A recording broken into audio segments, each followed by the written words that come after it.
কাৰণত কেনেকৈ হ'ল? এক্সিডেণ্ট এটা হৈছে বুলি আমি গম পাইছোঁ। আমি IC কাৰিগাঁৱৰ আমি সকলো আমি ইয়াতে আহি পাইছোঁ। এক্সিডেণ্ট এটা হোৱা দেখিছোঁ। এতিয়া যিখিনি ইনজিয়ৰ্ড আছে তেওঁলোকক আমি ইমিডিয়েটলি কোকৰাঝাৰ মেডিকেল কলেজ পঠাই দিছোঁ। এতিয়া তদন্ত চলি আছে, পিছত আপোনালোকক সবিশেষ জনাম। ঘটনাটো শুনি পেলাই মই ইয়ালৈ আহিছোঁ চাবৰ কাৰণে। খুব দুৰ্ভাগ্যজনক, খুব নিন্দনীয় বুলি আমি ক'ব লাগিব ঘটনাটো।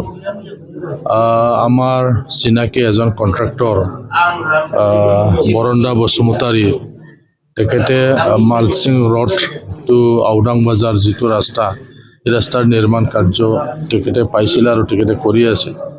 তেখেতৰে জোৱান আৰু কিছুমান লেবাৰ তেওঁলোকে কামৰ কাৰণে কিছুমান সঁজুলি এটা ঘৰত ৰাখিছিল, ইয়াত আনিবলৈ গৈছিলে। 8টামান বজাতে এই ঘটনাটো হ'ল। এতিয়া আমি শুনিবলৈ পাইছোঁ ৰাস্তাত আহোঁতে এক্সিডেণ্ট হৈছিল। এক্সিডেণ্ট হোৱাৰ পিছত গাড়ীটো বাগৰি গৈছিলে। তাতে ক্ষুব্ধ হৈ পেলাই এই অঞ্চলৰ আমাৰ কিছুমান লোক, আমাৰ আদিবাসী লোকসকলে তেওঁলোকক গাড়ীটো ঘেৰাও কৰিলে, গাড়ী জ্বলাই দিলে আৰু এই 4জন যি গাড়ীত আছিল তেওঁলোকক খুব বেয়াকৈ মাৰিলে, প্ৰহাৰ কৰিলে, যাৰ ফলত এজনৰ মৃত্যু হৈ গ'ল আৰু এজনো খুব ক্ৰিটিকেল অৱস্থাত এতিয়া কোকৰাঝাৰ মেডিকেল কলেজ এণ্ড হস্পিটেলত আছে। ডক্টৰে জনাইছে আমাক খুব ক্ৰিটিকেল বুলি। ঈশ্বৰৰ ওচৰত প্ৰাৰ্থনা জনাইছোঁ তেখেতক যাতে তেখেতক বচাব পৰা যায়।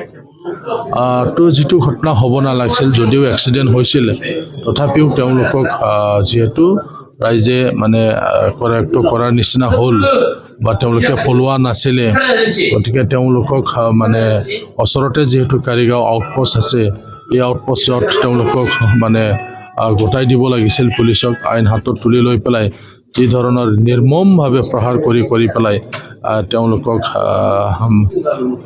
মাৰিলে, এজনৰ মৃত্যু হৈ গ'ল। আমি এতিয়া কিছুমান ভিডিঅ' দেখি আছোঁ, ছ'চিয়েল মিডিয়াত ভাইৰেল হৈ গ'ল। তো এইবোৰ চালে খুব নিৰ্মমভাৱে তেওঁলোকক হত্যা কৰা হৈছে বুলি আমি ক'ব লাগিব। যেই নহওক, প্ৰশাসনক মই অনুৰোধ কৰিব বিচাৰিছোঁ, প্ৰশাসন যাতে কঠোৰ হয়, যিসকলে এই ঘটনাটো কৰিলে, এই ঘটনাত জড়িত আছে, তেওঁলোকক যাতে চিনাক্ত কৰে। ইতিমধ্যে বহুত পুলিচ গ'ল বুলি আমি গম পাইছোঁ। থানাৰ OCৰ লগতো মই কথা পাতি আছোঁ, যাতে পৰিস্থিতিটো যাতে শান্ত কৰাই, তাৰ কাৰণেও মই প্ৰশাসনক অনুৰোধ জনাইছোঁ। ৰাতিৰ ঘটনা, বহু কথা এতিয়া বাগৰি পৰি আছে, গতিকে আইন শৃংখলা যাতে বিনষ্ট নহয়, তাৰ কাৰণে পুলিচ প্ৰশাসনক কঠোৰ হ'বলৈ মই আহ্বান জনাইছোঁ। হয়, তেখেতক মই ব্যক্তিগতভাৱে চিনি নাপালেও তেখেতৰ যিটো শহুৰ বা আমাৰ যিটো কণ্ট্ৰেক্টৰ বৰণ্ডা বসুমতাৰী, তেখেতক চিনি পাওঁ আৰু এই কামটো ময়েই দিয়া আছিলে, গতিকে কণ্ট্ৰেক্টৰক মই চিনি পাওঁ। গতিকে খুব দুখ লাগিল, এজন ভাল মানুহ এটা কামত, যিহেতু কালি আৰু কিছু অঞ্চলত কাম আছিল, সেইকাৰণে কিছুমান সঁজুলি আনিবলৈ গৈছিল বুলি আমাক বৰণ্ডা বসুমতাৰী ডাঙৰীয়াই আমাক জনাইছে। তেওঁৰ জয় আছিল। হয়, বৰণ্ডা বসুমতাৰী কণ্ট্ৰাক্টৰৰ জোৱাই।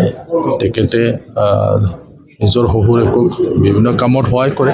গতিকে কালিৰ যিটো ছাইড, বেলেগ বেলেগ ছাইডত থাকে কণ্ট্ৰেক্টৰবিলাকৰ, ইয়াৰ সঁজুলি আনিবলৈ, কিছুমান সঁজুলি আনিবলৈ গৈছিল বুলি আমাক তেখেতে অৱগত কৰিছে।